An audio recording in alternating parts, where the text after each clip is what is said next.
सहायक प्राध्यापक हिंदी विभाग, मधुपुर कॉलेज मधुपुर।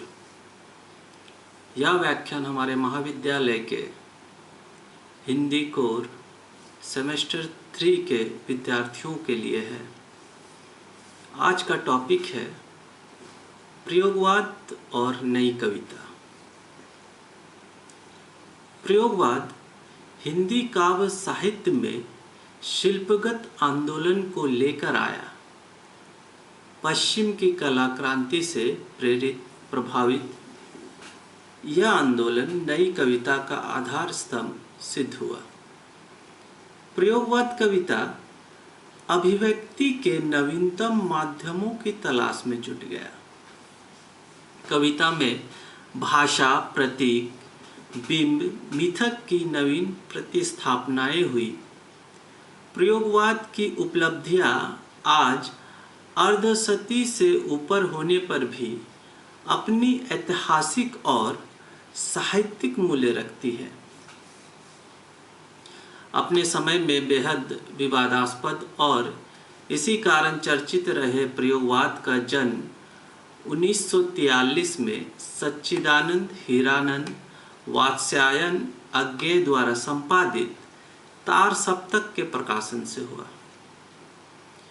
प्रयोगवाद को अगली कड़ी नई कविता अपने बाल्यकाल में ही आत्म संलाप या वैयक्तिक चेतना की अभिव्यक्ति के रूप में जानी गई, परंतु अपने विकसित और प्रौढ़ रूप में वे व्यष्टि समष्टि चेतना की शिल्पगत तरास के साथ भव्य रूप में प्रस्तुत हुई है। भाव भाषा और प्रस्तुत अप्रस्तुत विधानों के जो विस्मयकारी रूप प्रयोगवाद ने दिए, नई कविता ने उन्हें सहर्ष स्वीकारा और अपनी यात्रा यहीं से आरंभ की। एक तरह से प्रयोगवाद का विलयन नई कविता में हुआ। रचना का दर्शन अज्ञेय की जिज्ञासा का तलाश का विषय रहा। अपनी समस्त कृतियों में बहुत बार उन पर सीमित अनुभवों का कवि होने का दोषारोपण भी हुआ। अज्ञेय ने कविता में क्षण को इतिहासव्यापी और इतिहास की अनुभूति को क्षण में समेट लेने की आकांक्षा को रूप दिया है। रचना का क्षण कविता में परम यथार्थ की अनुभूति का क्षण होता है। अज्ञेय ने अपनी कविताओं में बार बार इस क्षण की अनुभूति को जिया है। बाह्य प्रभावों को भी अज्ञेय ने रचनात्मक प्रतिभा में आत्मसात किया। अरि ओ करुणा प्रभामय में एक नव्य रहस्यवादी दिशा में कवि की चेतना गति पाती है। जीवन के यथार्थ और सत्य का अन्वेषण उन्हें एक आनंदित करने वाली आध्यात्मिकता से जोड़ता है। जीवन के रंग और विविधताएं उन्हें बार बार अपनी ओर आकर्षित करते हैं।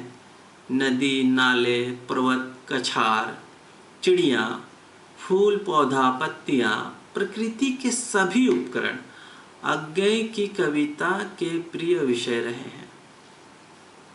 लहर की हल्की सी प्रकंप भी उन्हें रोम की सिरहन भर उल्लास में स्पंदित कर जाती है। प्रकृति से उन्होंने बहुत पाया, मिठास, हरियाली, उजास, प्रश्वास, उल्लास और असीमता। अज्ञेय रूप, गंध और स्पर्श के कवि हैं। उनका हर अनुभव इन्हीं में से निखर कर प्रांजल, समृद्ध, कालातीत हुआ है। अज्ञेय के यहाँ पीड़ा की, दुख की अनुभूति ही व्यक्ति का परिष्कार है। वह कहते भी हैं, दुख सबको मांझता है और चाहे स्वयं का मुक्ति देना वह जाने, किंतु जिनको मांझता है उन्हें यह सीख देता है कि सबको मुक्त रखे। आगे सशक्त इंद्रिय बोध के कवि हैं। मांसल विधान और यौन प्रतीकों की प्रचुरता इनका शिल्पगत वैशिष्ट्य है। उनकी कविता स्वस्थ व्यक्ति के आनंद की कविता कही गई है। उनकी भाषा बिंबात्मक है और परिचित शब्दों में नए अर्थों को खोज करना चाहती है।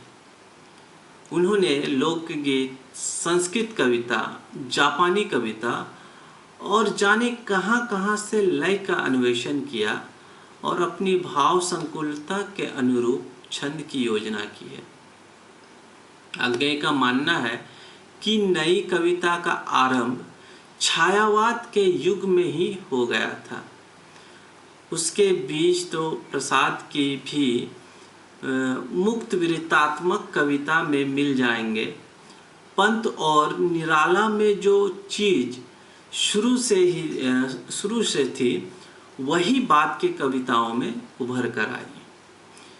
कुकुरमुत्ता या खजुराहो या राजे ने दिवाली की जैसी कविताएं सहसा नहीं आरंभ हो गई। वे कुकुरमुत्ते जैसी उपज नहीं थी, बल्कि उनके सूत्र निराला की कविता में पहले से था। हालांकि नई कविता में सब मुक्त वृत्त नहीं है। निराला की प्रवृत्ति गजल के ढंग की चीज़ों में वह भी नयापन है। यूँ तो नयापन के कई लक्षण कविताओं की पड़ताल से उभरते हैं, पर साधारण बोलचाल की भाषा, मुहावरे और पद विन्यास की ओर आना उसकी एक मुख्य प्रवृत्ति थी। साथ ही कविता के प्रति एक अवज्ञा भाव भी, मानो कवि कहता हो कि यह कवि मनीषी स्वयंभू वाली बात ढकोसला है। वाक कोई देवी शक्ति नहीं है। कविता यानी छंद निरा माध्यम ही तो है।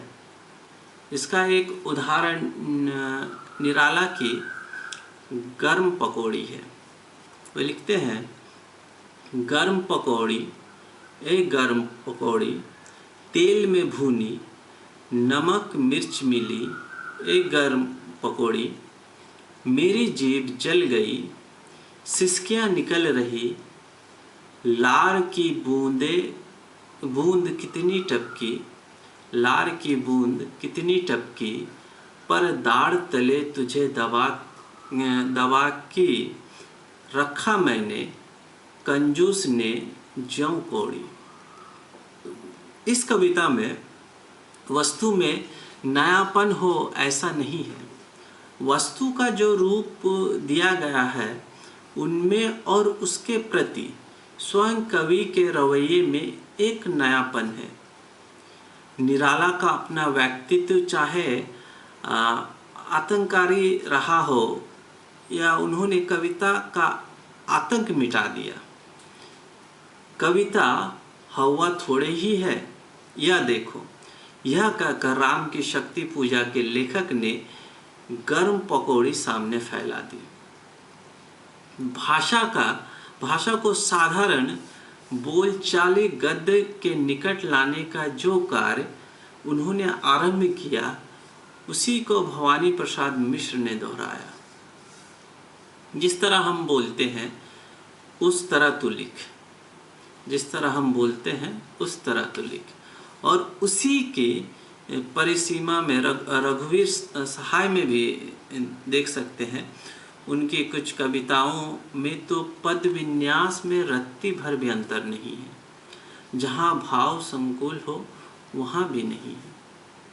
वे लिखते हैं, शक्ति दो बल दो हे पिता, शक्ति दो बल दो हे पिता, जब दुख के भार से मन थकने आए, पैरों में कुली की सी तुपकनी चाल छटपटाए, इतना सौजन्य दो कि दूसरों के बक्स बिस्तर घर तक पहुँच आए, कोट की पीठ मैली ना हो, ऐसी दो व्यथा शक्ति दो। आलोच विषय के संदर्भ में आगे की एक कविता की चर्चा अनिवार्य है। आगे लिखते हैं, बह चुकी बहकी हवाएं चैन की, बह चुकी बहकी हवाएं चैन की, कट गई फूले हमारे खेत की, कोठरी में लौ जलाकर दीप की, सिन रहा होगा महाजन सेंत की। यह कविता रामविलास शर्मा ने लिखी होती तो प्रगतिशील गिनी जाती, पर अज्ञेय की है, इसलिए प्रयोगशील कहलाएगी। यूं इनमें विशेषताएं दोनों की है, यानी नई कविता का नमूना हो सकता है, अति संक्षेप उसका एक गुण है। इसी की दो लाइनों में दो चित्र है, दोनों में प्रत्यक्ष कोई संबंध नहीं है, पर इसी तरह से गहरा संबंध और नाटकीय प्रभाव के साथ वो सामने आता है। और इसमें महाजनी शोषण का विरोध भी बिना तद्वत शब्दाभिव्यक्ति में आ गया है। यही प्रगति और प्रयोग नामधारी प्रवाहों में अंतर होता है। जैसे शमशेर कहते हैं, बात बोलेगी हम नहीं, पर यहाँ कहने के लिए बोलते हैं, जनता को बुलाते हैं। शमशेर में तीव्र और गहरी संवेदना है, भाव संवेदना के साथ स्वर संवेदना भी है, और व्यापक और साहसपूर्ण प्रयोगशीलता है, यानी माध्यम की सब शक्तियों से वह प्रयोग करते हैं, इस या उस एक से नहीं।